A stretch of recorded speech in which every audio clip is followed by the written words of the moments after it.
Eu estou com meu pai aqui presente, meu sogro, minha mãe, a Valéria, minha sogra. Assim, gente, se tem uma coisa que eu tenho garantida quando eu posto alguma coisa na internet, são 5 likes. Meu pai, minha mãe, minha sogra, meu sogro e a Valéria. Né? E para mim é um grande prazer poder dar continuidade a essa série intitulada Operação Patmos, Revelações que Demandam Mudanças. E o nome Apocalipse significa exatamente isso, revelação, aquilo que estava escondido, ser trazido à tona, ser trazido à luz. E é exatamente isso que nós vemos acontecendo com essas igrejas na Operação Patmos, uma operação que, entre aspas, foi realizada no primeiro século nas igrejas para revelar aquilo que ninguém estava enxergando a olho nu, mas que somente o Senhor Jesus conhecia. Eu gostaria de pensar um pouquinho com vocês o momento que nós estamos vivendo no nosso país. Eu não preciso fazer uma grande argumentação para provar para vocês que nós estamos vivendo uma grande instabilidade política no nosso país. Haja vista o arquivamento da denúncia feita contra o nosso presidente Michel Temer há 2 quartas-feiras atrás. E isso foi matéria publicada em jornais do mundo inteiro a ponto de o arquivamento de denúncia contra Temer virar vexame internacional. E eu coletei aqui para vocês o título de manchetes de jornais internacionais que falam a respeito do que está acontecendo aqui no país com o presidente Michel Temer. Ele diz assim: The Guardian, jornal britânico, o presidente do Brasil consegue manter o seu emprego. O The Wall Street Journal, um jornal norte-americano, diz: o presidente do Brasil, Michel Temer, consegue vencer, consegue bater as acusações de corrupção. Ou ainda, El País, o jornal espanhol, diz: o Congresso do Brasil salva Temer e impede que ele seja investigado de corrupção. A impressão que a gente tem ao ler essas matérias é de que Michel Temer venceu, ou pelo menos por um momento, até o final do seu mandato, quando depois ele será investigado. Não é à toa que, algum tempo atrás, Sérgio Moro, o juiz federal responsável que comanda a investigação da Lava Jato, dizer: políticos não têm interesse em combater a corrupção. E nós, brasileiros, assim que estamos depositando as nossas esperanças naquilo que Sérgio Moro está fazendo, falo: puxa vida, como assim? Né? Ele parece que uma frase assim de desmotivação. Né? E aí, logo depois desse acontecimento, há 2 quartas-feiras atrás, Rodrigo Janot, que é o Procurador-Geral da República, disse o seguinte: novas delações podem atingir inquéritos sobre Temer. Ou seja, delações, acho que essa é a palavra do ano, né? Delações.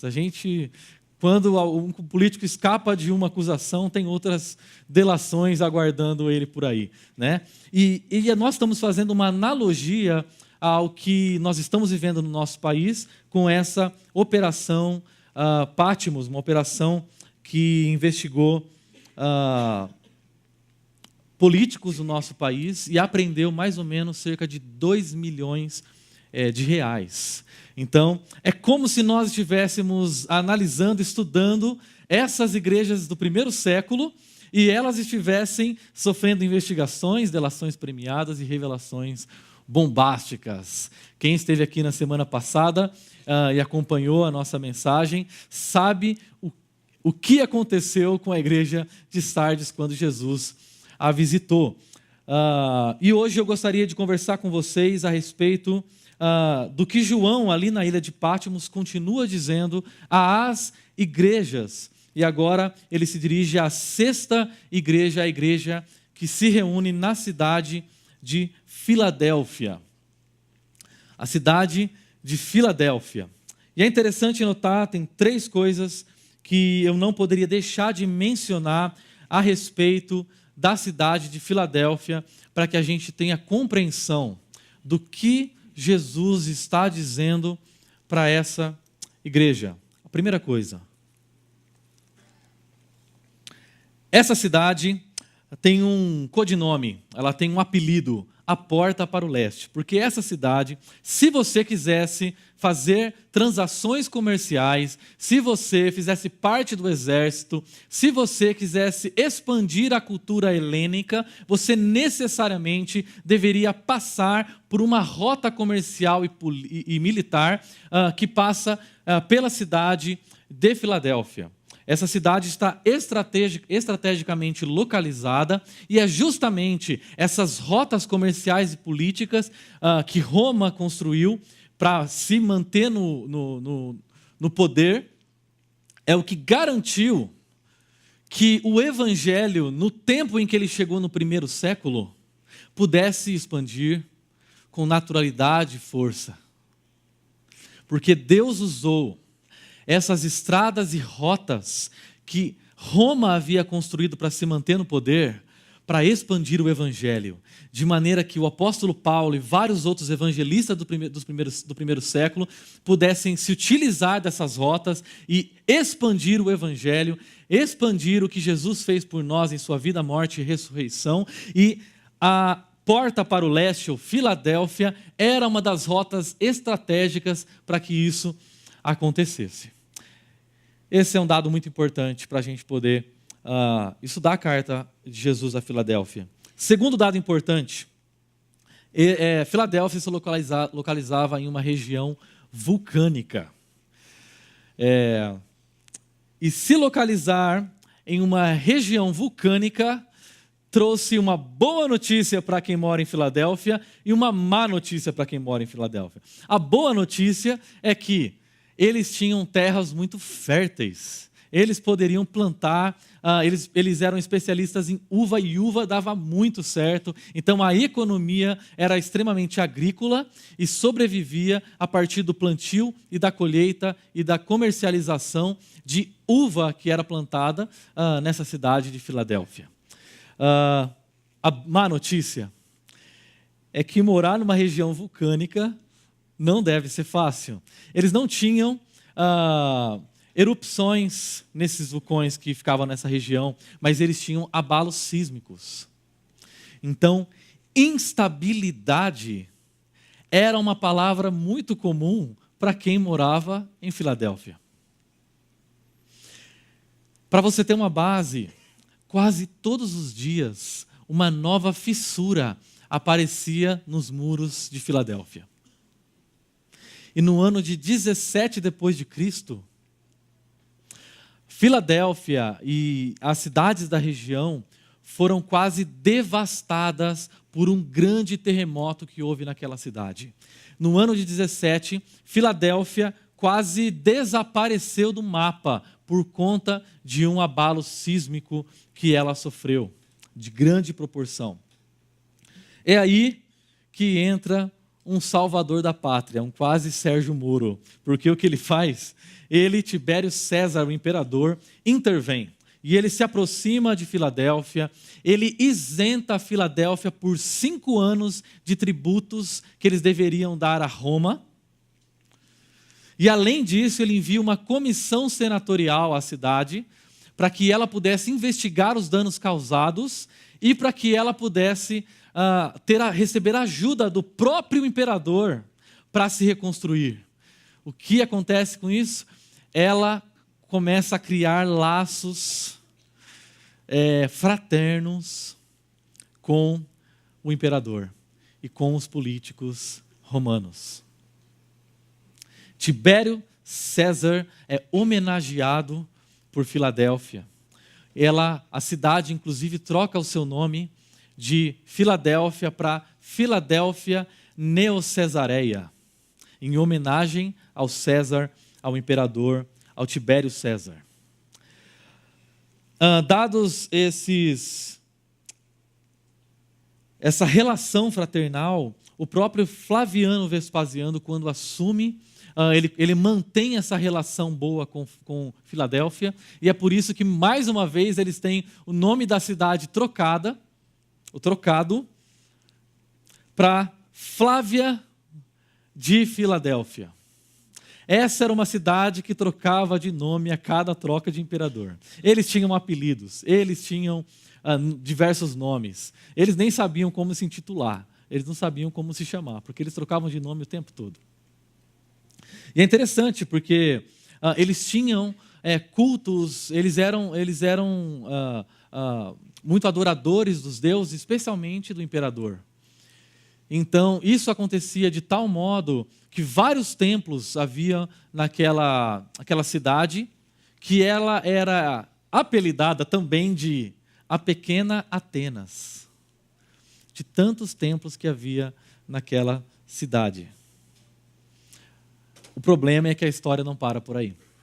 Porque quando Domiciano, ou Tito Domiciano, o imperador que estava no governo, no controle de Roma, quando Apocalipse é escrito, ele publica um edito exigindo que Filadélfia tivesse metade da sua plantação de uvas cortadas, para que fosse plantado cereais e o exército romano pudesse ser alimentado. Qual é o problema disso? Em Filadélfia não dá cereal. E eles tiveram uma profunda decepção política, uma profunda frustração com o imperador, logo quando ele assume, porque eles sofrem prejuízos econômicos e eles começam a se indignar com o imperador. E aí surge então uma instabilidade política nessa cidade. Porque todos aqueles laços fraternais que haviam sido criados durante os anos em que regiam os imperadores anteriores, agora foram quebrados por conta de uma decisão mal pensada.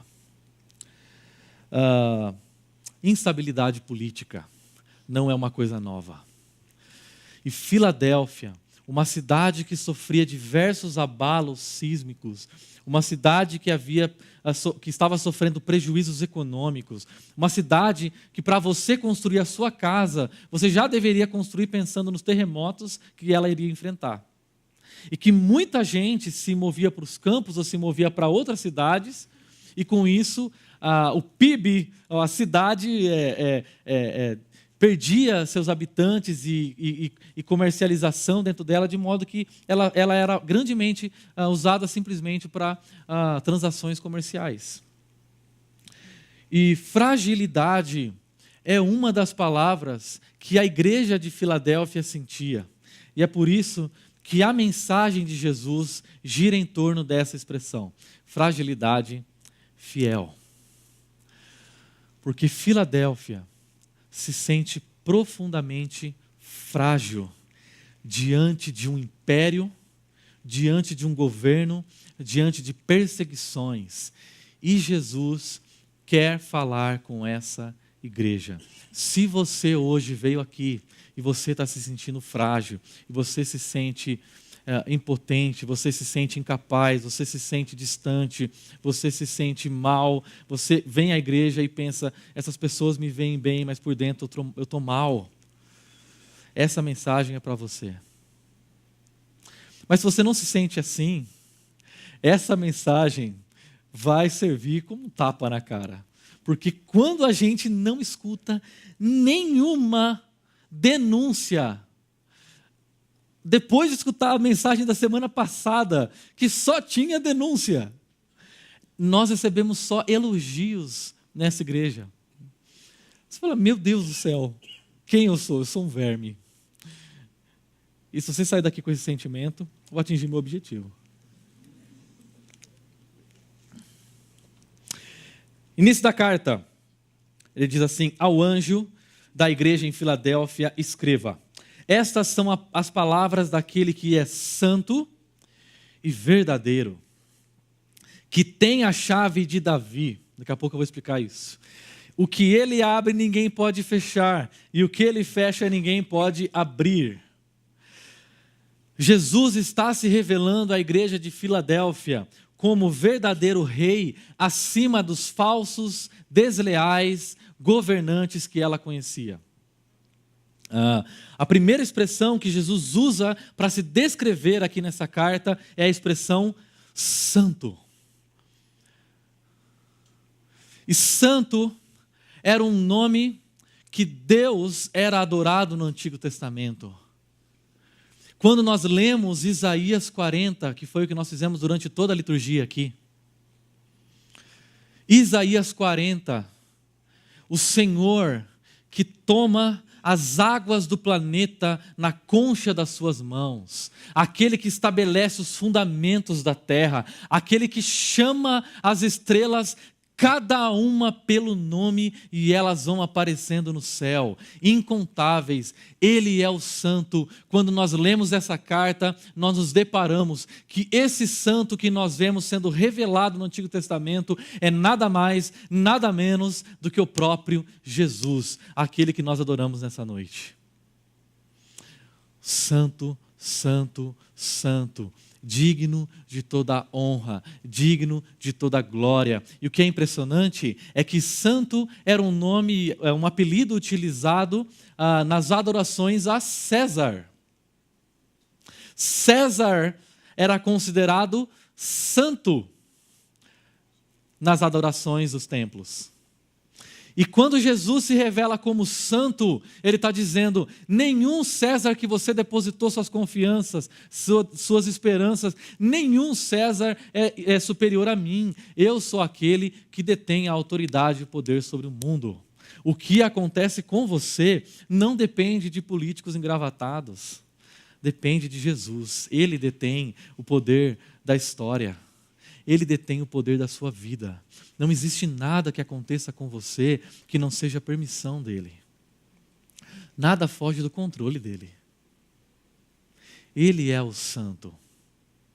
Ele é o verdadeiro. É interessante que quando a gente começa a perceber essas descrições de Apocalipse, a gente fala assim: espera aí, mas esse não é o Jesus que eu conheço dos evangelhos, o Jesus que eu conheço aí das pinturas, é o Jesus com franja, quase emo, é um Jesus que tem chapinha na ponta, os cabelos enrolados, cabelos claros, uma barba feita, quase ruiva nórdica.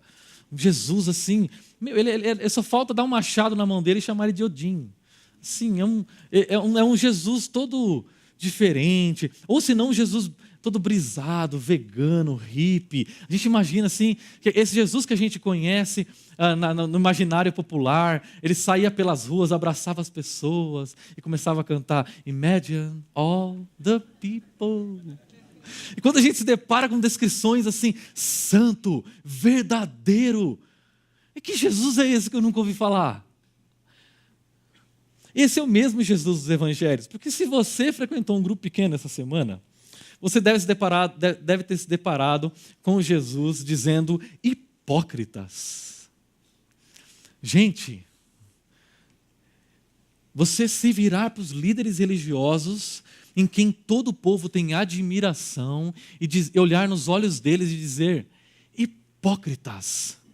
Você acha que Jesus disse isso com a mão no bolso, olhando para baixo?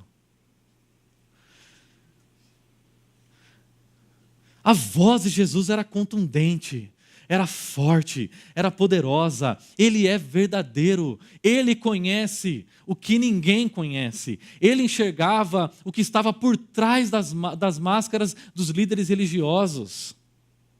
Ele enxerga quem nós verdadeiramente somos, por detrás do nosso perfume, da nossa roupa. Ele enxerga quem de fato nós somos. O mesmo evangelho que mostra Jesus demonstrando compaixão, amor, ternura, perdão. É o mesmo evangelho que revela Jesus agindo e falando com verdade, com poder e com justiça. Esse Jesus de Apocalipse é o mesmo de sempre. E se Jesus dissesse as coisas que ele dizia naquele tempo, hoje as pessoas iriam processar Jesus. Se Jesus subisse num púlpito aqui, no palco da chácara e começasse a dizer hipócritas, as pessoas iriam processar Jesus. Mas naquele tempo as pessoas não processavam umas às outras, elas matavam mesmo. E foi o que fizeram com ele. Porque ele dizia a verdade. E ele não tinha medo de bico. Ele dizia a verdade para as pessoas. Ele se revelava como ele verdadeiramente é, o Deus santo e eterno. E trazia à tona as verdades a respeito das pessoas e das igrejas, a meu respeito, a seu respeito. Ele te conhece, ele me conhece como ninguém. E é por isso que nem o filósofo Sócrates, conhecido dessa cultura, foi morto como ele foi. Porque Sócrates foi condenado à morte por envenenamento. Jesus foi condenado a uma morte humilhante, dolorosa. Sócrates proferiu um discurso de defesa antes de morrer. Jesus vai como ovelha muda, calada, sofrendo para a cruz. Jesus sofreu tudo isso simplesmente porque ele amou os frágeis, defendeu e viu a opressão nas palavras e nas atitudes de líderes religiosos que deveriam dar consolo, segurança, acolher. É por isso que ele foi crucificado. Ele é santo, ele é verdadeiro e ele tem a chave de Davi. Acho que o pessoal que lê Harry Potter, assim, que lê esses livros, acho que fica assim, nossa, que legal, né? Eu não leio, não entendo nada. Né? A chave de Davi. Não sei quem é Davi, não sei que chave é essa, mas é legal. Chave de Davi. Davi foi um rei de Israel. E esse rei serviu como uma prefiguração do Messias que viria. O Messias seria maior, ele reuniria todas as ovelhas, ele não deixaria que nenhum outro governo ou imperador reinasse ou oprimisse Israel. Eles tinham a esperança de que viria esse Messias, do qual Jesus é descendente. Mas antes de Jesus houve um rei chamado Ezequias. E esse rei chamado Ezequias, um determinado tempo do seu reinado, recebeu uma mensagem de Deus, que ele deveria substituir aquele que era uma espécie de secretário do Estado. Ou seja, aquele que tinha as chaves do palácio e de acesso ao rei e ao seu reino, à sua presença, deveria ser substituído por um outro homem chamado Eliaquim. E Deus dá uma palavra a Eliaquim. E ele diz o seguinte a Eliaquim: porei sobre o seu ombro a chave de Davi, Isaías 22. Ele abrirá e ninguém fechará, fechará e ninguém abrirá. Ou seja, esse Eliaquim serviria como um tipo, uma prefiguração de quem seria o Messias, porque esse Eliaquim detinha a chave de acesso à presença do rei. Entrava na presença do rei quem ele quisesse. E Jesus é aquele que tem acesso ao reino, porque ele comprou o acesso ao reino com o seu sangue. Para que entrasse, participasse do reino do seu Pai, quem ele quisesse. Por isso não depende de nós. Depende de quem Jesus quer que participe do reino do seu Pai. Ele tem a chave de Davi. Ele é que tem acesso total ao reino e participa do seu reino quem ele quer. E por que isso significava tanto para Filadélfia? Saber que ele tem a chave de Davi. Simples, porque os moradores de Filadélfia eram constantemente perseguidos pelos judeus que acreditavam que eles eram detentores do reino de Deus e expulsavam os cristãos das sinagogas. Porque simplesmente eles diziam que Jesus era o Messias esperado, prometido pelo Antigo Testamento. E eles eram perseguidos. O que Jesus está dizendo para eles é: eu tenho a chave de Davi. Esses judeus que estão perseguindo vocês, esses judeus que estão oprimindo vocês, eles não têm acesso ao reino, eles não determinam quem entra e quem sai. Eu determino, portanto confie em mim. Eu sou aquele que tem a autoridade absoluta sobre o mundo, sobre sua vida, sobre o reino de Deus. E ele, tendo essa autoridade, pode dizer: os seus pecados estão perdoados. E os líderes religiosos judeus, quando ouvem isso, dizem: blasfêmia. Você está ofendendo Deus ao dizer essas palavras. Mas Jesus ressuscita e é glorificado, e ele diz: com a minha morte, eu conquistei a autoridade para permitir que acesse a presença do Rei, que é meu Pai, quem eu quiser. Isso não depende dos judeus, isso não depende dos religiosos. Portanto, Jesus é o Rei que está acima de todo e qualquer governante político. Colocar esperanças que nosso país vai ser redimido, restaurado num político, não vale a pena. O que Jesus está dizendo é: Filadélfia, você passou por períodos de estabilidade, você passou por períodos de instabilidade, mas independente do período que você esteja passando, eu sou o verdadeiro imperador. Eu sou aquele que é digno de receber a adoração. Portanto, adore somente a mim e não se curve, não adore a nenhum outro. Não adore ideologias. Não espere que ideologias humanas vão fazer por nós o que só o Evangelho é capaz de fazer. Segunda coisa, continuando a carta: a fragilidade de um povo fiel. E é aqui que a gente começa a corar. Porque olha o que ele diz: conheço as suas obras. Aí você fala: ai meu Deus, é agora que vem. E ele diz: sei que você tem pouca força, mas guardou a minha palavra e não negou o meu nome. Perseguição era um dos motivos pelos quais essa igreja se considerava fraca. Possivelmente ela era fraca porque ela era numericamente inferior.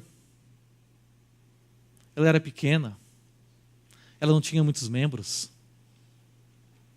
Se nós, antes de conhecer qualquer coisa que Jesus diz a respeito dessas igrejas, tivéssemos acesso a elas e fosse perguntado: qual dessas 7 igrejas você quer fazer parte? Dificilmente qualquer um de nós escolheria Filadélfia, porque ela é uma igreja pequenininha, ela é uma igreja de pouca influência.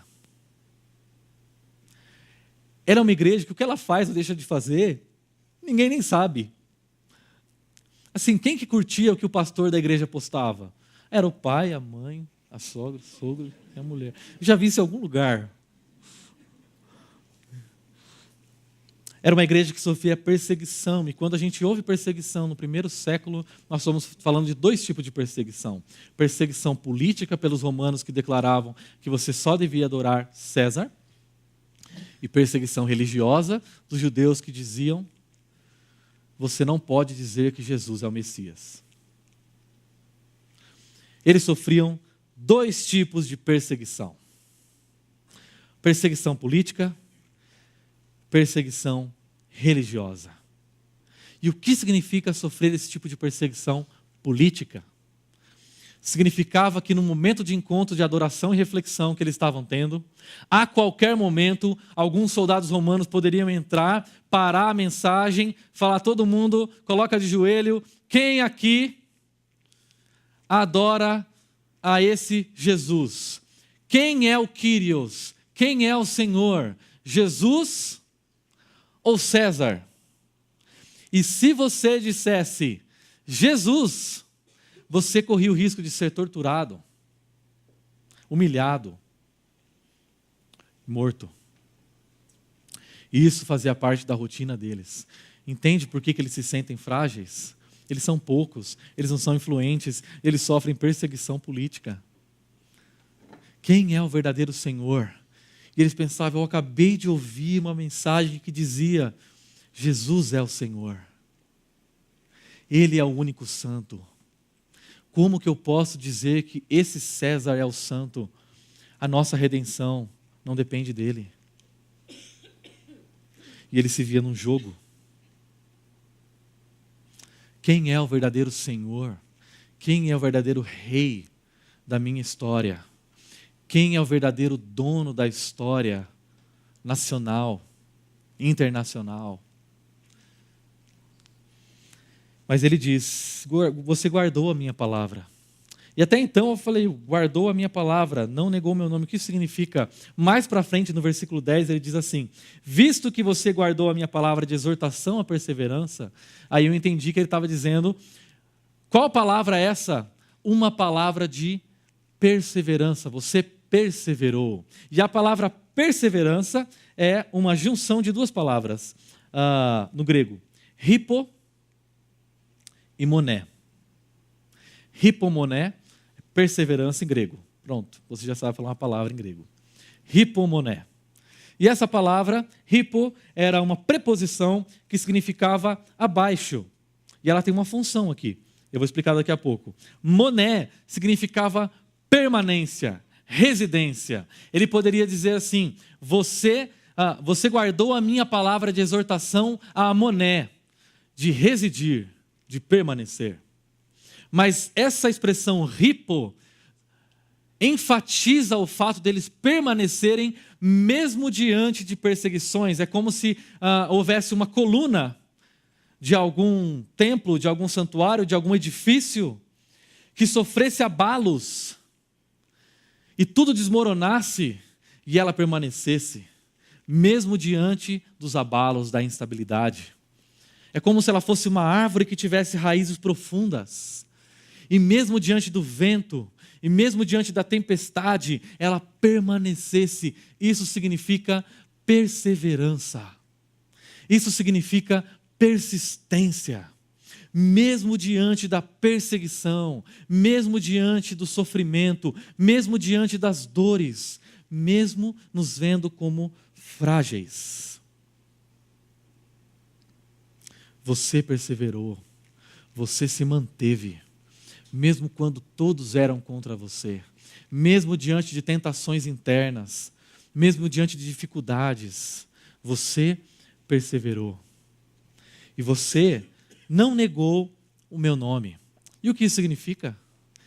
Isso significa que eles estavam fazendo aquilo que a oração do Senhor, o Pai Nosso, dizia. O que a oração do Pai Nosso diz?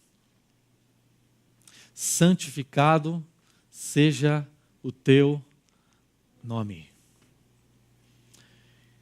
Na semana passada a gente aprendeu que nome pode significar também fama. Ou seja, santificada seja a tua fama.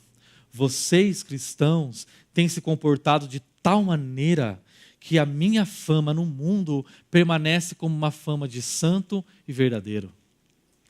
Quando as pessoas olham para a sua vida, elas percebem que você adora somente a um Deus e o nome dele é Jesus. Você não me negou, você permaneceu obediente à minha voz. Negar Jesus, nós negamos Jesus quando nós não guardamos os valores e princípios do reino dele. Porque nós estamos dizendo, ele não é o Senhor sobre a minha vida, eu sou. A cultura é, o dinheiro é, o poder é, o sexo é. Ou através do testemunho, quando nós mantemos a nossa posição de dizer às pessoas quem nós somos e o que Deus é para nós.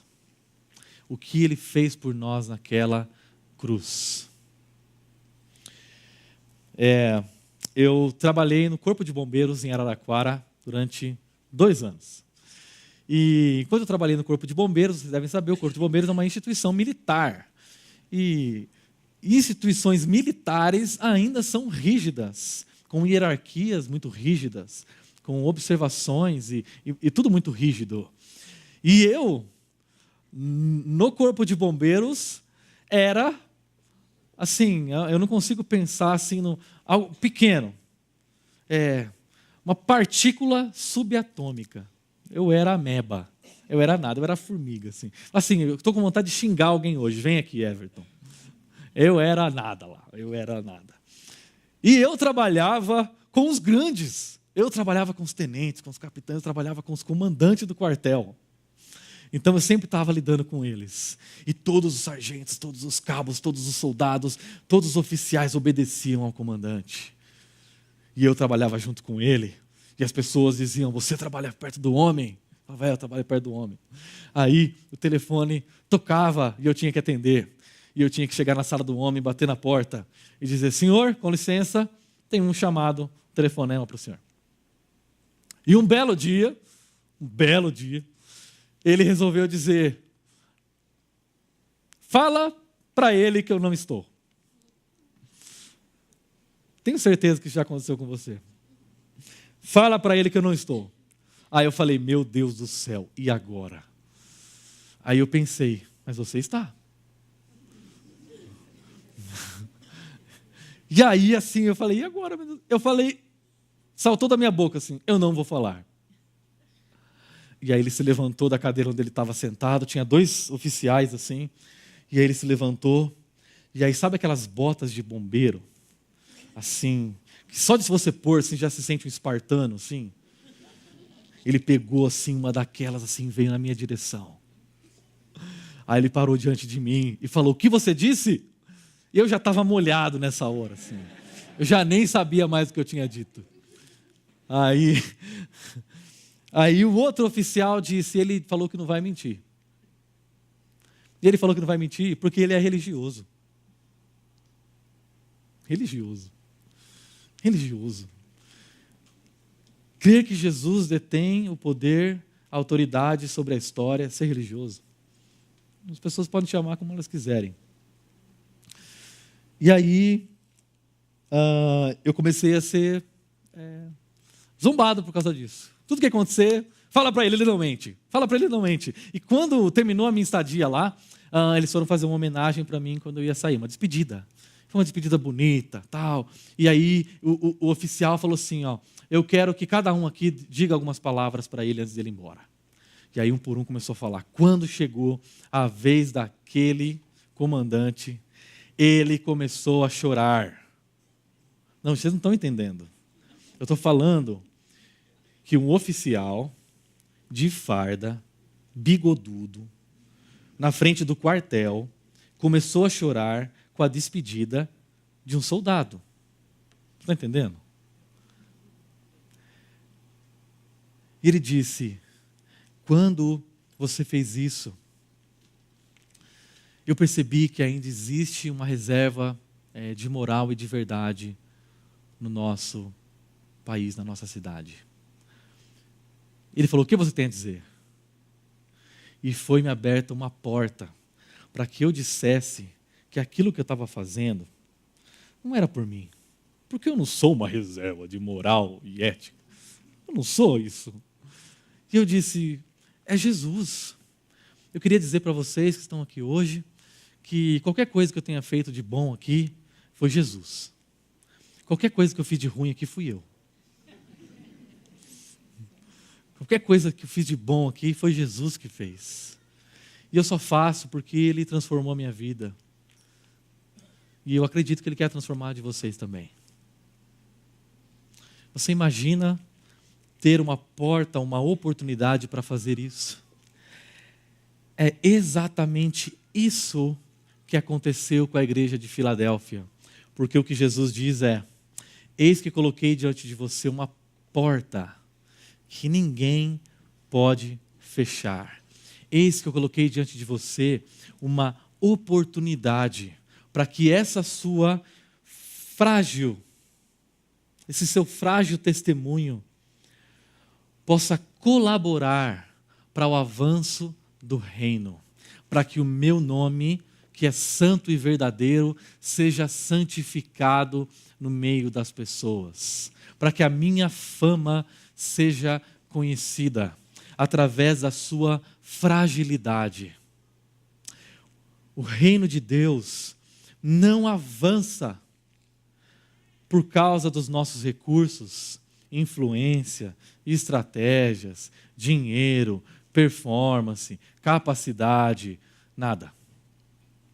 O reino de Deus avança por causa do poder de Deus, atuando através da nossa fidelidade. Especialmente quando reconhecemos a nossa fragilidade. Especialmente quando eu olho para mim e digo, o que eu sou nesse mundo? O que nós, Chácara Primavera, podemos fazer por Campinas, pelo mundo? Especialmente quando olhamos para dentro de nós e percebemos fragilidade, temores, dores, dificuldades, dicotomias. E nós vivemos com um exercício de pequenos atos de fidelidade. É que Ele vai nos usando e o reino de Deus vai se expandindo. Eu tenho certeza, se o Ricardo Agreste estivesse falando essa mensagem, ele poderia contar a história da Chácara Primavera. Porque qualquer influência ou qualquer coisa que a Chácara Primavera tenha sobre as pessoas não tem a ver conosco. Tem a ver com atos de fidelidade que Deus honra e que Deus usa para que o nome dele seja santificado na nossa cidade. Estou terminando. Essa frase o pessoal gosta, né? As firmes promessas do rei ao seu povo. E o que esse rei promete para esse povo frágil, mas fiel? Vejam o que farei com aqueles que são sinagoga de Satanás. Aí eles já pensou, mencionaram o pessoal que está perseguindo a gente. E que se dizem judeus e não são, mas são mentirosos. Farei que se prostrem aos seus pés e reconheçam que eu amei você. E se prostrar, ele não está falando sobre um prostrar religioso de adoração. Ele está dizendo que eles reconheçam, que eles respeitem você. Porque você me honra, porque você me ama, porque você me adora. As pessoas ao seu redor vão reconhecer que você não cedeu às pressões da cultura, que você não deixou que o pequeno número e pouca influência fizesse com que a fidelidade ao meu nome não existisse, mas que você pudesse exercitar atos de fidelidade ao meu nome e através disso pessoas pudessem olhar para você e perceber, você tem algo diferente. Eu converso com você e você tem uma coisa diferente. Eu venho aqui nesse encontro e eu percebo que tem algo diferente. É justamente o reconhecimento por parte das pessoas do que Deus está fazendo no meio de nós. Segunda promessa. Visto que você guardou a minha palavra de exortação à perseverança, eu também o guardarei da hora da provação que está para vir sobre todo mundo para pôr à prova os que habitam sobre a terra. Ou seja, eu vou trazer uma grande provação, uma grande perseguição aos cristãos. É engraçado pensar isso, né? Deus vai trazer isso. Deus vai trazer perseguição aos seus filhos. Mas ele faz isso para provar o caráter. E ele diz, eu vou proteger você. Ele não diz, eu vou livrar você. Ele diz, eu vou proteger você. Ele diz, eu vou fazer com que você saiba o tempo todo que eu estou com você, que eu amo você. Eu vou manter você fiel. E é isso que é mais interessante nessa carta. A gente descobre que a fidelidade de Filadélfia não era porque ela era melhor ou superior a qualquer outra igreja ou qualquer outra pessoa. É simplesmente Porque a fidelidade nossa vem de Deus. Você quer ser fiel a Jesus? Peça. Clame. Peça para Ele fazer de você alguém fiel a Ele. E você vai ver se Ele não vai fazer. Se Ele não vai mudar. Clame a Ele. Porque somente Ele pode nos sustentar, somente Ele pode nos proteger, nos guardar. Continuando, ele diz, venho em breve. Sabe o que é interessante? É que ele diz essa expressão, venho em breve, para 4 igrejas das 7, ou seja, para a maioria. Ele diz, eu voltarei. E quando ele diz isso para a igreja de Éfeso, Pérgamo e Sardes, a ideia que essa expressão dá é de medo, porque elas estão tomando bronca. E quando você está tomando bronca e fala, vou vir em breve, estou ligando aqui, mas logo eu estou aí. Isso gerava medo no coração dessas igrejas. Mas quando a gente ouve essa mesma expressão, nesse contexto de elogio, isso soa como conforto. A mesma expressão, a mesma frase, gerando diferentes reações nas pessoas. Isso acontece o tempo todo.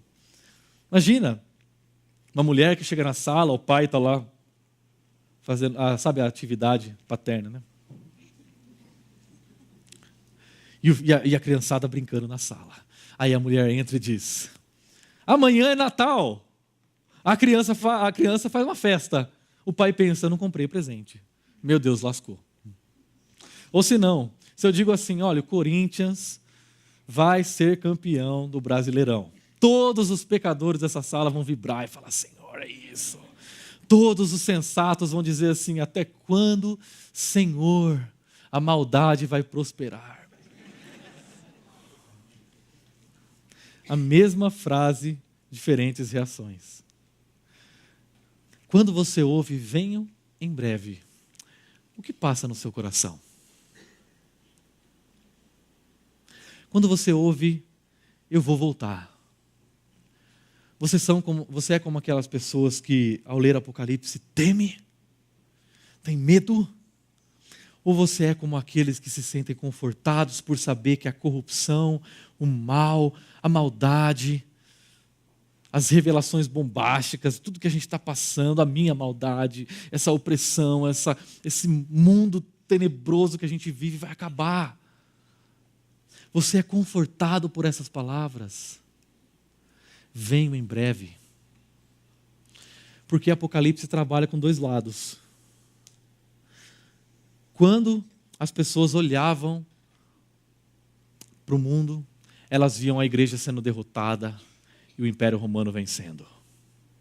Jesus abre a cortina da eternidade e diz, eu quero que você veja quem vence, eu quero que você veja quem perde. E quando ele abre a cortina da eternidade, aqueles que guardaram o seu nome vencem. Aqueles que eram perseguidos vencem. Aqueles que aparentemente estavam perdendo, vencem. E aqueles que triunfavam, aqueles que tomavam decisões manipuladoras e opressoras, eles perdem. A mensagem de Apocalipse é uma mensagem de esperança para os derrotados e frágeis. E que causa temor naqueles que se acham no controle sobre as suas próprias vidas.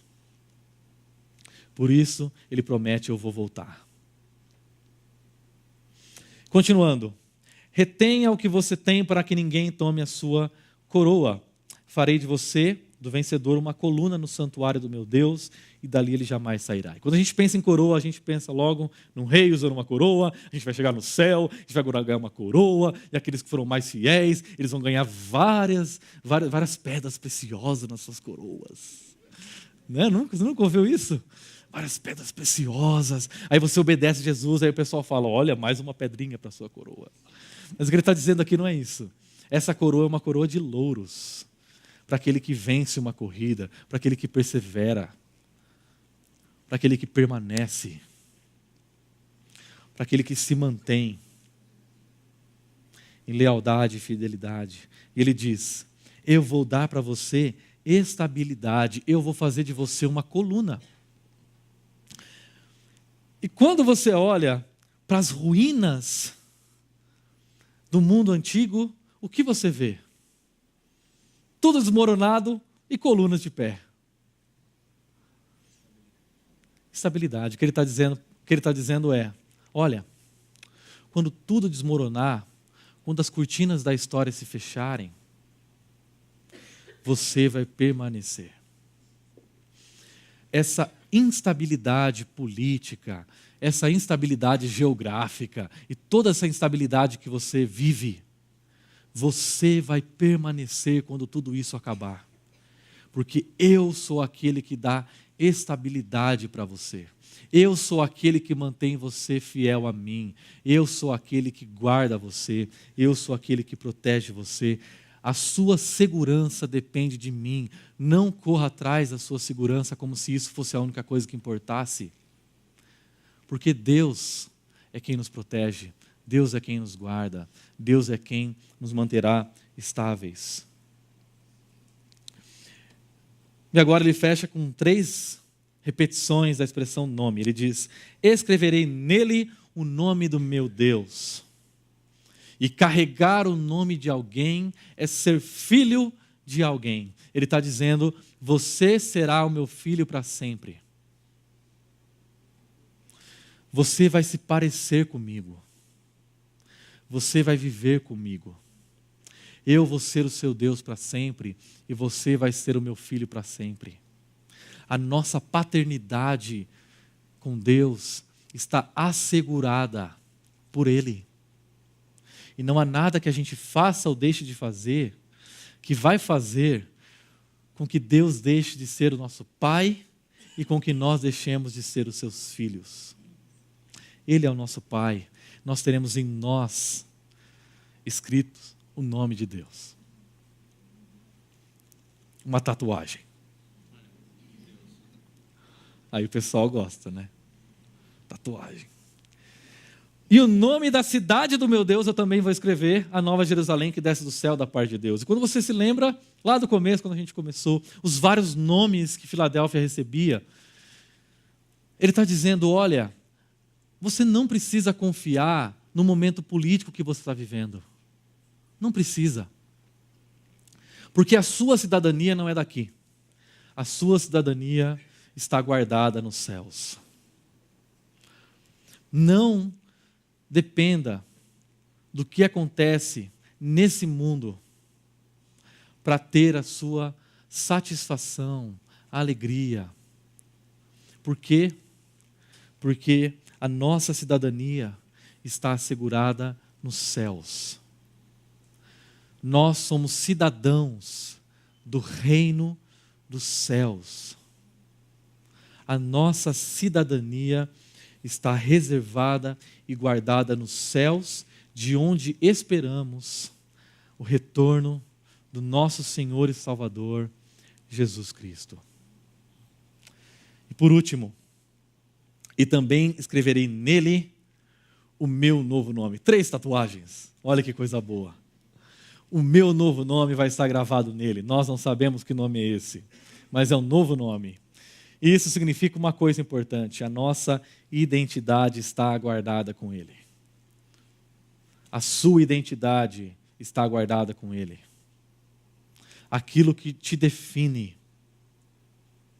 aquilo que define quem você é, não é você que define quem você é. Não é a sociedade que define quem você é. Não é o quanto você tem na sua conta que define quem você é, ou quanto você não tem. Não é o momento de vida que define quem você é. Não é a sua performance que define quem você é. Quem define quem você é Jesus. E o seu nome, e o nome dele está gravado em nós. Essas são as promessas de Jesus àqueles que permaneceram fiéis, embora frágeis na história. Embora frágeis. E se mantiveram até o fim. Por isso eu gostaria de refletir e praticar com você. Aquele que tem ouvidos, ouça o que o Espírito diz às igrejas. O que significa que essa carta não está sendo endereçada tão somente a Filadélfia, mas essa mensagem é para nós hoje. Nós somos responsáveis por praticar e obedecer aquilo que ouvimos. Jesus é o rei verdadeiro e santo acima de todos os governantes, mesmo em tempos de instabilidade como o que vivemos. Quando Jesus vê essas revelações, ele não fica, uau, nossa, ele está acima de tudo isso. O que acontece aqui não altera quem ele é. Você consegue descansar nele, sabendo que o rumo da sua história, que o rumo da história está nas mãos dele. Você consegue ter essa confiança, você consegue ter essa dependência. Você consegue saber que Deus está acima do mundo em movimento.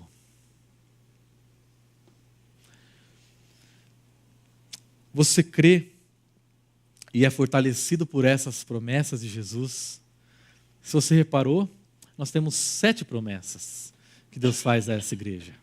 7 promessas significa o seguinte: tudo que eu disse para você, eu vou fazer. Deus é o único que consegue prometer alguma coisa e ter 100% de garantia, porque Ele detém o controle sobre todas as variantes para que o que Ele prometeu aconteça. Nenhum de nós consegue prometer e garantir 100% que o que nós prometemos vai acontecer. Mas Ele dá 7 promessas, porque Ele quer garantir para nós que o que Ele disse é verdadeiro, é fiel, é confiável. Você reconhece a importância de permanecer fiel, mesmo em tempos de instabilidade política, ética, social. Você reconhece a importância da sua vida ter gestos de fidelidade, mesmo quando você reconhece a sua fragilidade interior pessoal. Permanecer. Ser fiel até o fim. Estar ancorado nele. Tudo isso depende dele e não de nós. Por isso eu gostaria de convidar você a orar comigo, pedindo que Ele nos ajude a permanecermos. Senhor, muito obrigado, Deus, pelo Senhor Jesus ser aquele que detém o controle sobre a história e ao mesmo tempo ser fiel e verdadeiro, ser aquele em quem nós podemos confiar. E é por isso que todas essas promessas que o Senhor faz a nós são verdadeiras e dignas. Nós confiamos no Senhor. E a nossa oração nessa noite, ó Deus, é uma só. Por favor, nos ajude a permanecer diante de tentações, diante de perseguições, quando os valores desse mundo se abalam, quando a política desse país se abala, que nós permaneçamos fiéis até o fim. Nos ajude, Senhor, a permanecer, vivendo um dia de cada vez na sua presença, buscando honrar o Senhor com pequenos atos de fidelidade ao teu nome. Em nome de Jesus oramos. Amém.